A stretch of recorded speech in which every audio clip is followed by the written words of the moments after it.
Hay quien tenga el control ahí de como anfitrión del Zoom, por favor, si... Adelante, staff.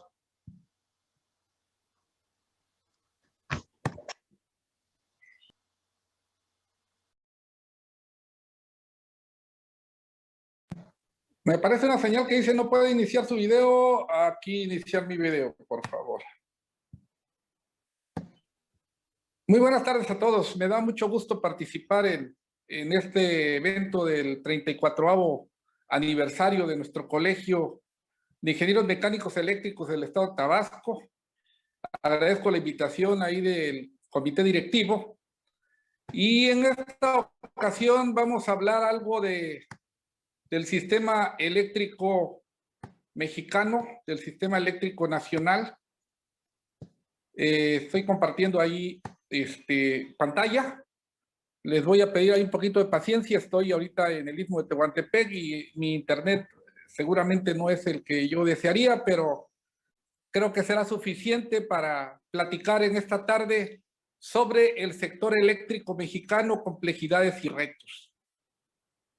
En esta tarde vamos a platicar de cómo está nuestro sistema eléctrico, qué está pasando con la electricidad, qué está pasando con los sistemas, con todas las complejidades que están de alguna manera incidiendo en el sector eléctrico. Les comento a todos los que hacen el favor de escucharnos conectados a la conferencia que el común denominador del desarrollo a lo largo de la historia es la energía. Las revoluciones tecnológicas han sido posibles gracias a la energía y de la energía dependen las sociedades actuales. A medida que un país crece, por supuesto, es necesaria más energía y se presenta una correlación, una interrelación economía y energía. La falta de acceso a fuentes y redes de energía confiables, competitivas y sustentables constituye una limitación riesgosa para el progreso social sostenible, para el crecimiento económico y para el bienestar de la población. En la figura que estamos viendo está la red troncal de transmisión. En nuestro país estamos hablando de las líneas de transmisión más importantes que cubren todo el territorio nacional. No vienen líneas de conducción, de distribución, de baja tensión. Solo es la línea troncal de transmisión y el sistema interconectado es prácticamente en todo el país, excepto Baja California, que es un sistema aislado. El otro sistema aislado, los que vivimos en el sureste, era la península Yucatán, pero hace 25 o 30 años se construyeron 2 líneas de 230,000 voltios a Escárcega. Fue el primer enlace a la península y después se construyeron las líneas de 400 cables. Si hablamos de capacidad instalada de megawatts en nuestro país, tenemos en el 2020 87,894 megawatts de capacidad de generación instalada. Vemos la evolución en la tabla del año 2017, 2018, 19 y 20. Hablando de tecnologías, está la hidroeléctrica, tiene 12,614 megawatts. Tenemos geotermoeléctrica, eoloeléctrica, fotovoltaica, bioenergía.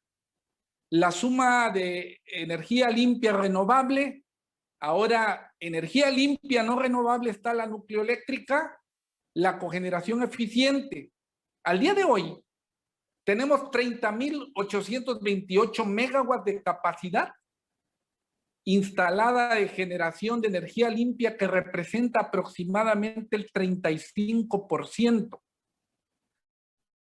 Mucho ojo de que capacidad instalada no equivale, no es equiparable forzosamente a capacidad, a generación producida, a energía producida en un periodo de tiempo. De ahí le sigue el ciclo combinado, la energía térmica convencional, turbogás, combustión eléctrica, carboeléctrica.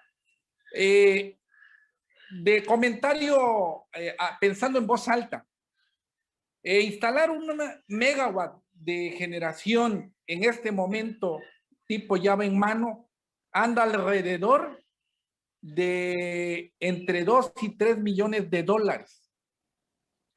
Si multiplicáramos 87,894 megawatts, lo multiplicáramos por 2.5 millones de dólares, nos daría un equivalente en dólares lo que vale el parque de generación en México, lo que costaría, además de que no estamos considerando las obras asociadas de subestaciones, líneas de transmisión, líneas de conducción.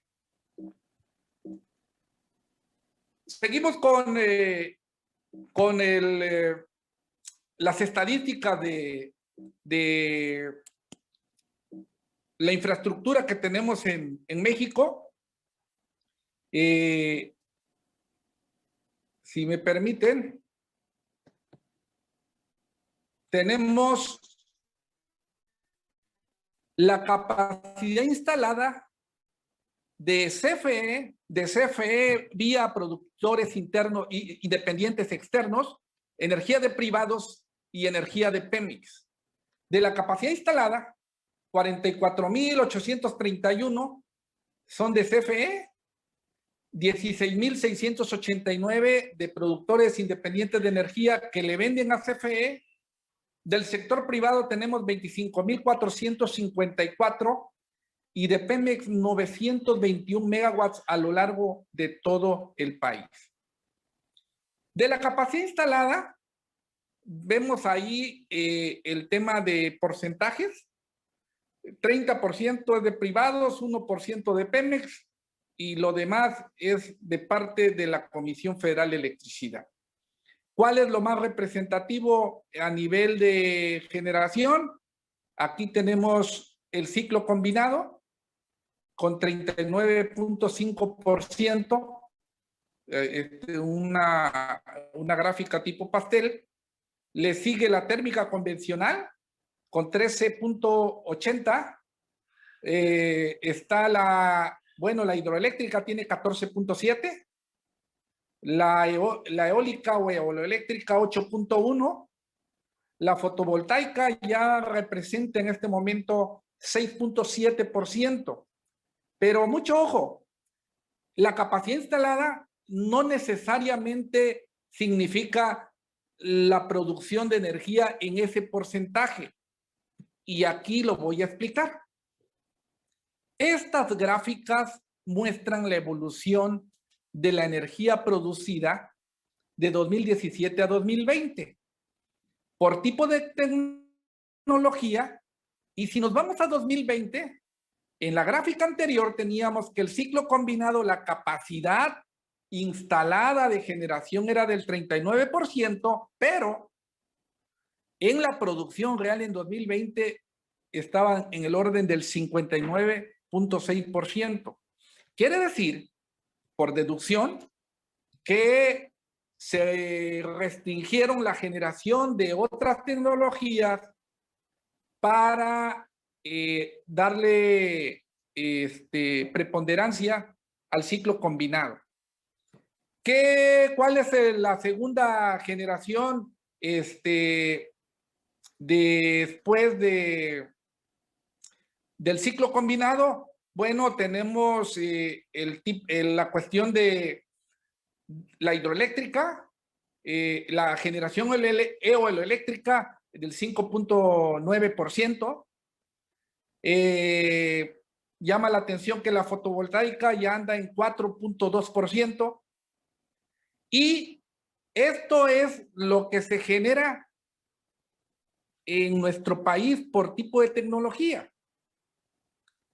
Ahora, si vemos ahí por la evolución, vemos que en 2017 se generaron 302,000 megawattoras. En 2018, 310. 2019 317 y 2020 tuvimos un descenso significativo por el efecto de la pandemia. El efecto de la pandemia vino a ralentizar el crecimiento, el consumo de la generación de energía a nivel nacional. Si nos vamos ahora a la conducción, al tema de las líneas, les estoy dando un esbozo, un enfoque así sistémico global de nuestro país. A nivel nacional, tenemos líneas de 400,000 voltios, 230,000, 161,000 voltios, 138, 115, un poquito de 85,000 y un poco más de 69,000 voltios. En estos voltajes tenemos 109,000 kilómetros de líneas de transmisión. 109,000. Para darnos una referencia, la circunferencia de todo el planeta Tierra mide alrededor de 40,000 kilómetros. Nos da para darle 2 vueltas y media casi al planeta con las líneas de transmisión que tenemos en México. Si nos vamos a las líneas de media tensión, tenemos 520,385 kilómetros. 520,385 kilómetros de líneas de media tensión, de 2.4 a 34,000 voltios. En baja tensión tenemos 331,539. Si sumamos media y baja tensión, tenemos 850,000 kilómetros, más 109 de transmisión. Estamos hablando de más de 900, casi 1,000,000 de kilómetros de líneas de conducción en nuestro país, que eso equivale a darle más de 20 veces la vuelta al planeta Tierra. Para darnos una idea de la complejidad, de la magnitud, del tamaño del sistema eléctrico mexicano. Hablando de demanda máxima mensual, tenemos una gráfica de demanda instantánea en potencia, megawatts, y tenemos una demanda integrada de megawatt hora, es decir, energía. La demanda instantánea máxima registrada en el sistema anda en el orden de 46,778 megawatts. Oye, Eduardo, pero si con las centrales de generación que están en prueba y todo, andamos alrededor de 80,000 megawatts, pues tenemos casi el doble de capacidad. No necesariamente. ¿Por qué? Porque en la capacidad instalada en las centrales de generación, algunas están en proceso de mantenimiento, no todas están disponibles, es decir, no las 80,000 están para arrancarse simultáneamente, primero. Número 2, algunas, sus valores de eficiencia ya son muy bajos por la tecnología que fueron construidos, por los años que tienen de servicio. Entonces, no hay que perder de vista que tener 80,000 megawatts de capacidad no significa tenerlos disponibles. Ahora bien, tenemos una demanda de 46,778 megawatts. Necesitamos rodando más de esa capacidad de generación de manera simultánea. Problema número 1. Problema número 2, que necesitamos la transformación, capacidad de transformación en las subestaciones, sean elevadoras, sean reductoras, y necesitamos capacidad de conducción a nivel de transmisión, subtransmisión, distribución y baja tensión para hacer llegar esa energía al consumidor final. La generación eléctrica en México, esta gráfica está muy interesante. La que está hasta abajo de un color marrón es carbón. Ha tenido una cierta participación en la matriz de generación en México, vean cómo el azul, que es petróleo, esto que estoy señalando con el cursor, ha ido disminuyendo, y la energía hidroeléctrica ha sido variable, pero si la vamos viendo, no exactamente se ha sostenido, ha tenido un ligero decremento. Sin embargo, el gas natural, ha tenido un boom a partir de los 90, cuando empezaron las crisis por los combustibles y por la cuestión ambiental. El gas ha tenido una gran presencia en la matriz de generación de México y de muchos países. En este color así crema amarillo está la nuclear, y en este gris tenemos energías renovables y de desechos. Ahora, ¿cuál es la perspectiva que se ha considerado de 2020 a 2034? La que se ve aquí hasta abajo en el piso de la gráfica es bioenergía y carboeléctrica. Es muy moderada, muy escasa su participación. Ciclo combinado, estoy hablando de aquí al 2034, el ciclo combinado va a seguir teniendo un impacto importante en la generación de energía eléctrica en México y en el mundo. Después está la combustión interna, muy pequeñita, que diésel. Después está cogeneración. Después la eólica, que está teniendo, mírenle, de 2020 a lo que se espera que duplique o triplique la capacidad eólica en los próximos 14, 15 años, al 2034. La fotovoltaica presenta un mayor crecimiento todavía. Estoy hablando para México. Estamos hablando en generación en terawatts. Está la geotermoeléctrica, esta pequeña color gris, la nuclear, que aquí veo por lo menos que duplica la capacidad. No han dado la información así de manera precisa, pero estaríamos estimando o bien nuevos reactores en la central de Laguna Verde, o también que de aquí a 15 años se construya una nueva central nucleoeléctrica en México.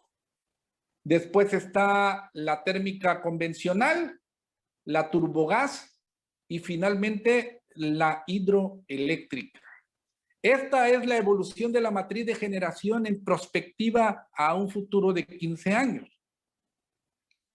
Si nos vamos al consumo de electricidad por sector, este color violeta es el industrial, este es el residencial, el comercial, el sector energía y otros. Ha sido la evolución contrario a lo que pudiéramos pensar.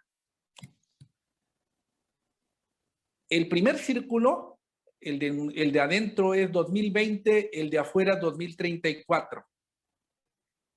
¿Qué consume más energía eléctrica? ¿Qué consumió más energía eléctrica en el 2020? 38% la empresa mediana, 24% la gran industria. Aquí estamos hablando de 63% de toda la generación de energía eléctrica fue consumida por la industria en nuestro país. El 25% la consumió el sector hogar, residencial, el comercial 6.1, el de servicios 1.6 y el agrícola 4.8. Ahora bien, se estima que para México se tenga, pasando el embrollo de la pandemia 2020-2021, se estima que nuestro país tenga un crecimiento anual de la demanda de electricidad entre 2.8 y 3.6% para los próximos 15 años. Una tasa de crecimiento de este rango va a obligar a que dentro de 20 años prácticamente se tenga que duplicar la infraestructura del sector eléctrico. Duplicar la infraestructura del sector eléctrico. Esto va a obliga a diseñar, a programar y realizar oportunamente obras, centrales generadoras, líneas de transmisión, redes de distribución, bancos de transformación, de tal manera que sea capaz de absorber el crecimiento de la demanda. Aquí es importante señalar algo que no debemos de perder de vista, que las instalaciones eléctricas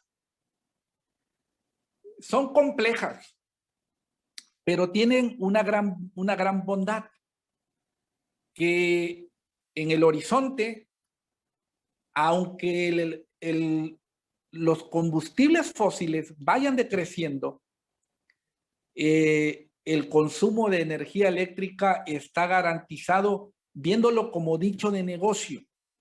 Quien estudia electricidad, electrónica, está apostando por una carrera que va a tener futuro cada vez de manera más importante. Vamos a hablar de vehículos eléctricos, de trenes eléctricos, de dispositivos, gadgets que funcionan con electricidad. Un negocio relacionado con la energía eléctrica tiene garantizado su facturación. Pero ojo, necesitamos asegurarnos que la energía sea suficiente, primero. La energía más cara es la que no hay. Que sea suficiente, que sea disponible. Número 2, que sea de calidad. Número 3, que sea a precio competitivo. Y número 4, que sea del mínimo impacto ambiental. ¿Cuáles son las principales complejidades del sector eléctrico? La primera, que es una red dinámica con miles de componentes operando las 24 horas del día, los 365 días del año, procurando mantener el equilibrio generación-demanda. Se necesita ingeniería para esto. Se necesita tecnología. Un sistema eléctrico como el mexicano, como el de Estados Unidos, como el de Canadá, como el de Inglaterra, son unos sistemas sumamente complejos que son verdaderas obras de arte de la ingeniería. 2, la otra complejidad es que las instalaciones, la mayoría de las instalaciones eléctricas son aéreas. Están expuestas a agentes externos y fallas potenciales. La siguiente complejidad es que tenemos una demanda de electricidad creciente al paso del tiempo. La cuarta complejidad, que se necesita dinero, cifras multimillonarias para operar, mantener y expandir la infraestructura eléctrica. Quinta, estoy poniendo las 5 más importantes, no es limitativo, es que tenemos también un mercado eléctrico complejo. Hablando de retos, los principales retos del sector eléctrico mexicano son: 1, necesidad de ingeniería y estrategia para operar, mantener y expandir el sistema eléctrico nacional. Aquí tiene cabida no solamente el personal de la CFE, del SENACE, de la Comisión Reguladora de Energía. Aquí tenemos espacio para los colegios como el CIME, para la academia, para los institutos de investigación, para los laboratorios. Necesitamos ingeniería y estrategia para fortalecer el sistema eléctrico mexicano. Es uno de los principales retos y me congratulo que el CIME Tabasco está preocupado en fomentar, en desarrollar cursos de capacitación, de actualización, donde se invitan a estudiantes de ingeniería de las diferentes universidades para que se puedan integrar y puedan en su momento aportar y colaborar en la ingeniería necesaria en el sistema eléctrico mexicano. Número 2, una cartera de proyectos que encuentren un equilibrio tecnológico, económico, social y ambiental. En el pasado, quizá, lo tecnológico predominaba sobre lo social, sobre lo ambiental, a veces inclusive sobre lo económico, pero estamos viviendo nuevos tiempos. Necesitamos proyectos que guarden, que alcancen un equilibrio. Ciertamente, hablando de generación de energía eléctrica, al día de hoy no hay sistema de generación que sea inocuo, que no produzca efectos en el entorno, en el medio ambiente. Se trata de minimizarlos, de reducirlos, de mitigarlos y en algunos casos remediarlos. También para esto, por supuesto, se necesita ingeniería. 3, recursos financieros cuantiosos para asegurar la disponibilidad de energía bajo criterios de suficiencia, calidad, precio y sustentabilidad. Si instalar un megawatt de generación cuesta 2 o 3 millones de dólares, estamos hablando de 40, 60 millones de pesos por megawatt. El Estado mexicano por sí solo es muy difícil que pueda sufragar el duplicar la infraestructura en generación en los próximos 20 años. Se necesita buscar esquemas idóneos, éticos, justos, para que se participe en esta cartera de inversión, porque el dinero que se requiere son cantidades enormes de recursos solo para expandir el sistema eléctrico y que soporte la demanda creciente al paso de los años. 4, implementar medidas para integrar más generación renovables. Ha provocado mucho ruido mediático el tema de las generaciones renovables, sobre todo la generación intermitente. Sí hubieron errores, sí, se asume que hubieron errores al ir incrementando centrales de generación sin que se haya considerado una porción de esa energía que se pudiera almacenar, como ahora los campos fotovoltaicos de allá de Arizona, de Nuevo México, un porcentaje de su capacidad la están invirtiendo también en acumulación de energía para disponer de ellas y mitigar de alguna manera su intermitencia. Lo mismo que fortalecer el sistema troncal, la red del sistema eléctrico, el sistema interconectado, para que la intermitencia no provoque vulnerabilidad del sistema. Para esto, señores, amigos, amigas, también se requiere ingeniería. 5, sensibilizar, presionar a la población para hacer un uso eficiente de la electricidad, así como evitar usos irregulares. Así también para minimizar la oposición a la expansión de infraestructura eléctrica. A veces no entendemos a la sociedad con la pandemia, están viendo la tempestad y no se arrodillan, no toman las medidas de prudencia, de control y de cuidado, y se andan exponiendo. Si hacemos la analogía al sistema eléctrico mexicano, todo el mundo quiere energía que no se vaya, que sea permanente, pero nadie quiere centrales, nadie quiere nuevas presas, nadie quiere inclusive, ahorita estoy hablando desde el Istmo de Tehuantepec, inclusive hay oposición a la energía eólica, que es una de las fuentes más limpias que se conocen en la generación. Hay un paradigma de una oposición social a todo lo que se llama infraestructura eléctrica. Pero bueno, yo le he puesto en alguno de mis artículos, en alguna de mis aportaciones en revistas o en medios de comunicación, bueno, el que no quiera electricidad, pues que levante la mano para que le desconectemos su acometida y si no quiere que hayan nuevas centrales de generación, nuevas líneas de conducción, pues bueno, la demanda va a bajar porque no quiere electricidad. Ah, no, sí quiere luz, pero no quiere instalaciones. Necesitamos sensibilizar a la gente. Eso lo tenemos que hacer también, híjole, los ingenieros. Entonces, ¿qué van a hacer los políticos y los demás? No lo sé, pero también tenemos un tremendo reto nosotros como gremio. Sexto, consolidar el mercado eléctrico en beneficio de todas las partes interesadas.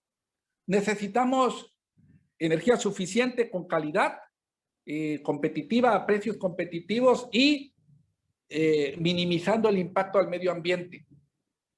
Cuando hablamos de mercado competitivo, necesitamos precios accesibles que tampoco produzcan un precio tan bajo que haya derroche de energía, que haya un dispendio, que no haya ahorro. Necesitamos consolidar el mercado eléctrico. Está fuerte el jaloneo en el tema actual. Ahorita, esta semana, están el gobierno federal hablando de unas iniciativas de ley. Yo creo que ahora y siempre hay que democratizar los sectores productivos en nuestro país, entre ellos el de la electricidad, para que se busquen consensos y donde todas las partes interesadas salgamos ganando. Séptimo, hacer más eficiente la operación del sector, reducir insumos, pérdida de energía y en consecuencia menores precios por unidad de energía. Hoy por hoy, la energía más barata en la matriz de generación de México es la hidroeléctrica.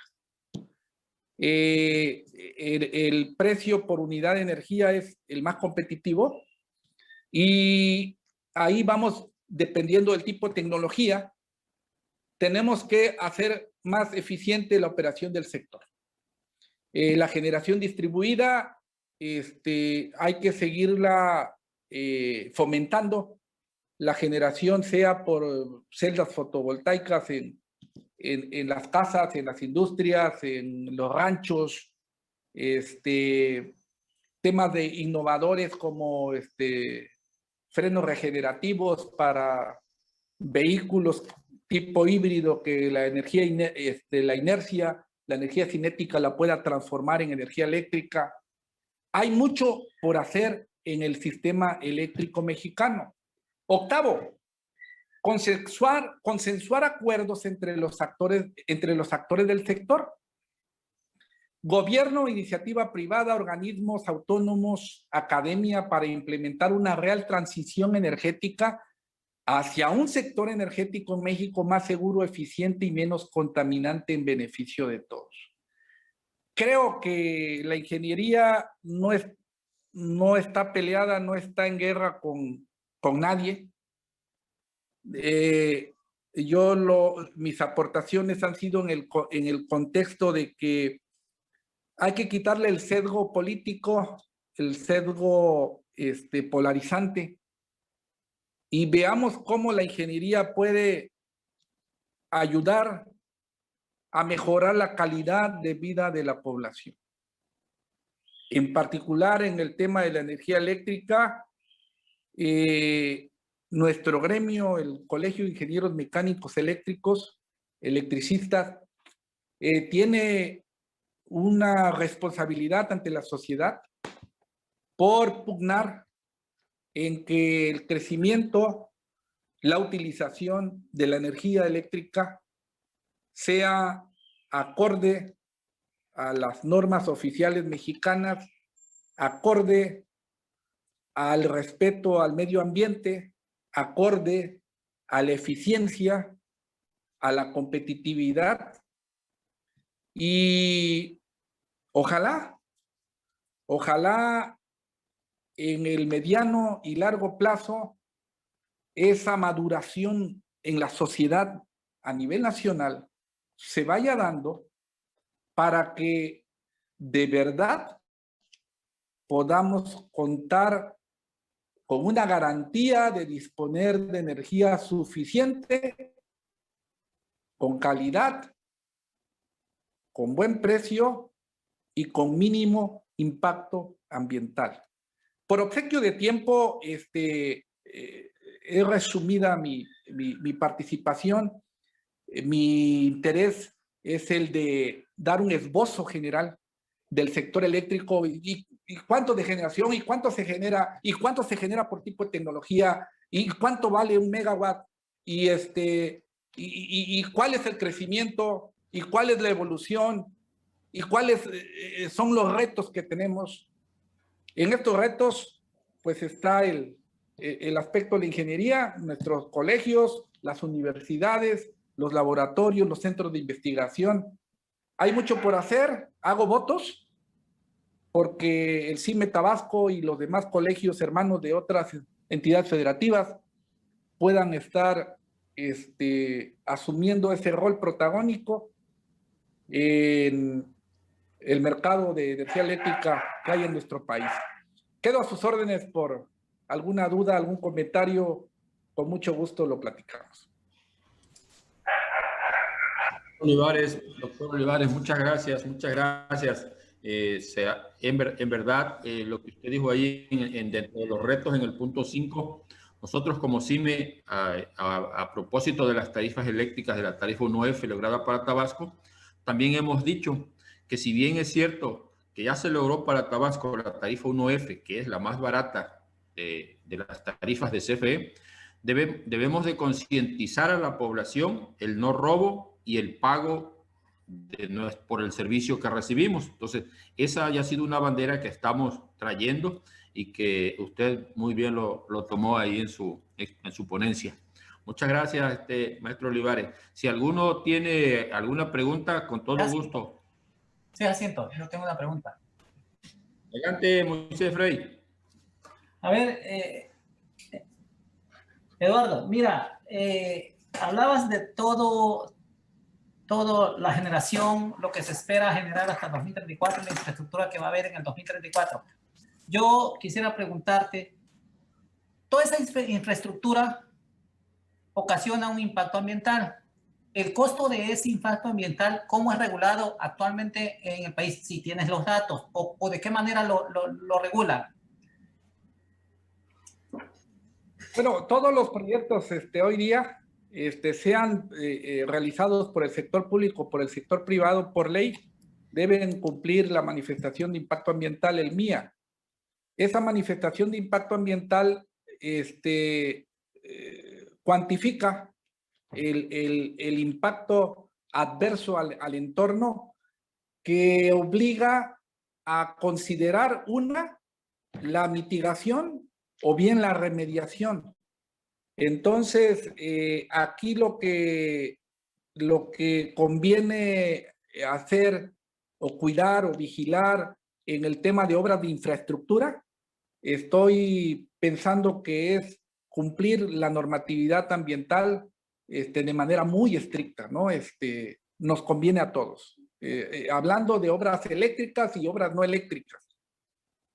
Reitero, el concepto de sustentabilidad es la coexistencia del ser humano con su entorno, con mínimos daños al mismo y en su caso remediarlo, ¿no? Pero no se nos olvide que hasta el día de hoy no hay crecimiento que sea inocuo. Si lo hacemos una analogía, no hay medicamento que nos tomemos que no tenga efectos secundarios o colaterales, ¿no? Se trata de minimizarlos y en su caso corregirlos. Ahí yo haría otra pregunta. Tengo una tesis doctoral acerca de eso. Toda la infraestructura, todos los gastos de infraestructura para realizar estas obras están considerados. Sin embargo, pareciera que los inversionistas, las personas que deciden los dineros para hacer este tipo de infraestructura, no consideran los gastos que van a ocasionar esta infraestructura a los activos ambientales. O sea, una cosa es los gastos que generan los daños ambientales y otra cosa es los gastos por construcción de estas obras. Entonces, pareciera que no están considerados los gastos ambientales. Es decir, hacen una línea, hacen una subestación, hacen toda la infraestructura eléctrica que quieran y de repente pues hay reclamaciones, hay problemas con las comunidades, no reponen los árboles e incluso el hábitat de la flora o la fauna que se daña. Y también por el costo de mantenimiento, incluso cuando está operando la línea o le están dando mantenimiento, ocasionan daño ambiental. Pareciera que no están considerando estos costos a la hora de hacer, de proporcionar los recursos para hacer la obra. No sé qué me pudieras comentar al respecto. Es probable, si hacemos una analogía, valga la pena la expresión, en el caso de las carreteras, la mayoría de las carreteras las construyeron y no pagaron derechos de vía. Y el día de hoy dile a SCT, preséntame las escrituras del derecho de vía, no lo tiene. Pero hoy día traten de hacer una carretera sin que pague, sin que regularice, sobre todo Tabasco, el tema de Pemex, híjole, ha ido evolucionando y no dudo que haya omisiones todavía por la misma inercia de los proyectos de antaño, pero sí va a llegar el momento en que para nosotros los eléctricos, los que tenemos empresas y nos dedicamos a la media y baja tensión, que vamos a tener que considerar un rubro en nuestro presupuesto de mitigación del entorno, ¿no? Sea al medio ambiente, sea al ambiente social, va a ser necesario poner un rubro, más allá de fierros y tuercas, un tema de trabajo en mitigación de sustentabilidad. Vamos para allá, ojalá y vaya madurando y lleve buen derrotero, y estoy seguro de que va a ser para bien. Gracias, muy buena exposición, felicidades. Excelente respuesta, doctor Olivares, y como dice Moy, felicidades también, si alguien tiene alguna otra pregunta, tenemos... Ingeniero Isaac. Sí. Ok, luego. Adelante, Isaac. Doctor Olivares, felicitaciones, muy claro y muy conciso los números, y pareciera que va a ser difícil duplicar la infraestructura en 15 años, ¿no? Nos mencionó los tipos de generación, y también mencionó sobre el almacenamiento de energía. En base a su experiencia, o usted tiene conocimientos si en México ya está implementándose al menos alguna norma, porque existen normas estándares de IEEE basados en los fotovoltaicos controlados, los inversores, la intercomunicación. Pero en México sería factible ya implementar el almacenamiento de energía para incluso hasta regulación de tensión en el sistema de transmisión. Esa es mi pregunta. Muchas gracias. Es un tema es una asignatura pendiente que tenemos en el sector eléctrico en México. En España, los eólicos, los fotovoltaicos manejan mucho el tema de rebombeo, en el tema de la energía excedente, o bien la energía renovable la convierten en energía hidráulica por medio de rebombeo para reaprovecharla en otro momento con el embalse. Estados Unidos, comentaba yo hace poco, hace un año, anunciaron una enorme planta solar, que si no mal recuerdo, la tercera parte de su capacidad de generación iba a tener de almacenamiento por medio de baterías. Es caro, sí es caro, pero es necesario, porque si no consideramos almacenamiento, esto nos va a ocasionar que el sistema eléctrico interconectado esté vulnerable, y necesitamos mantener algo que se ha vuelto una polémica, generación rodante de respaldo.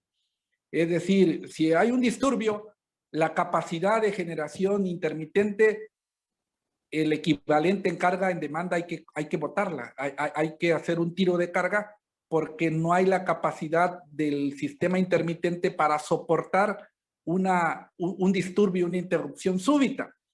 Creo que con este jaloneo que ha habido en este nuevo gobierno, va a ser necesario poner sobre la mesa, ok, alguien dice, la energía eólica es la más barata. Bueno, más barata cuando hay aire. Si tú metes la energía eólica, con almacenamiento, con electrónica de potencia, con robustecer y flexibilizar el sistema interconectado. Entonces, si tú le asumas esos costos, entonces ya no estamos hablando del costo pelón de generación por megawattora o gigawattora. Entonces, yo creo que en el corto plazo va a ser necesario que las autoridades mexicanas se sienten con todos los actores del sector, sea iniciativa privada, y decir, ok, la energía renovable intermitente necesita almacenamiento. ¿Cómo le vamos a hacer? ¿Quién lo va a pagar? ¿En qué porcentaje? Para permitir que se siga integrando al sistema eléctrico nacional. Es una asignatura que hasta el día de hoy está pendiente en México.